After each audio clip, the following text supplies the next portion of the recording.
Essa cobertura especial sobre a morte do Papa, a gente tem a presença do Lorival Santana, nosso analista de política internacional. Seja bem-vindo ao Bastidores CNN, Lorival.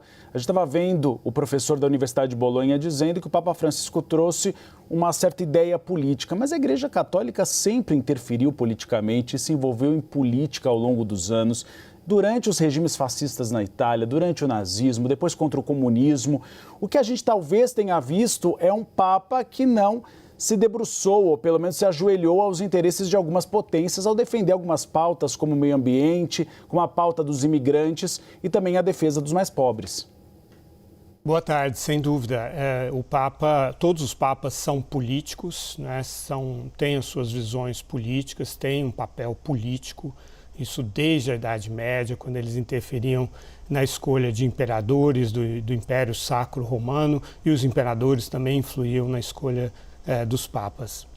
Foi muito simbólico politicamente que o Papa tenha morrido horas depois do domingo de Páscoa e também de ter recebido o vice-presidente J.D. Vance dos Estados Unidos, né, que se converteu ao catolicismo alguns anos atrás e que tem uma visão do cristianismo diferente da do Papa. O J.D. Vance, ele adotou o conceito católico do amor concêntrico, interpretando como significando que é preciso primeiro amar a família, depois os vizinhos, depois a comunidade, depois o seu próprio país e, se sobrar algum amor, para os estrangeiros, incluindo os imigrantes, né?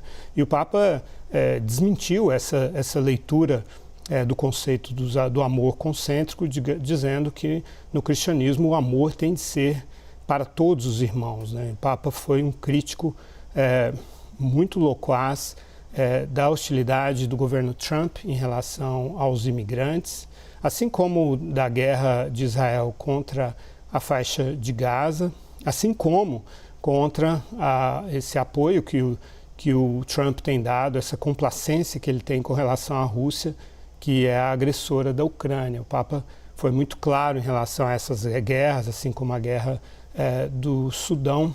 E embora o Frei Beto tenha dito que o Papa não se importava de ser chamado de comunista, o Papa diz claramente no livro dele, que saiu há um ano, o livro Vida, Minha História através da História, ele diz: eu nunca fui comunista. O Papa teve de se defender de duas acusações excludentes entre si, a de ter apoiado a ditadura argentina e a de ter sido comunista. O Papa viveu no período do macartismo, né, da perseguição dos comunistas. Ele testemunhou pelo rádio, na verdade, mas marcou muito ele a execução da pena de morte do casal Rosenberg, acusado de serem comunistas. E ele sempre se colocou contra a pena de morte, contra a perseguição de quem quer que fosse, mas ele diz que ajudou sim a proteger as pessoas perseguidas na ditadura argentina, que ele apenas adotou uma postura de cautela para não provocar uma hostilidade maior entre a igreja e o regime militar argentino, para poder exercer o seu papel de proteger as pessoas perseguidas.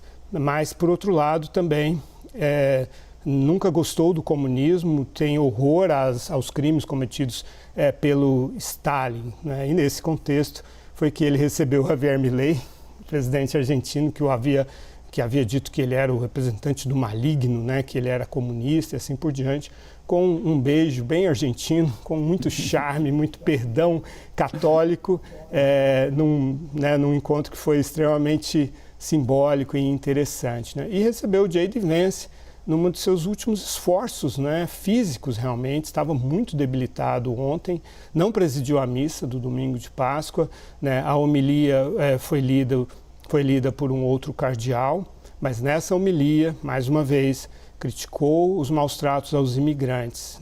O pai dele era imigrante, né, o Mário Bergoglio era um imigrante italiano, e os avós vieram junto com o pai dele da Itália.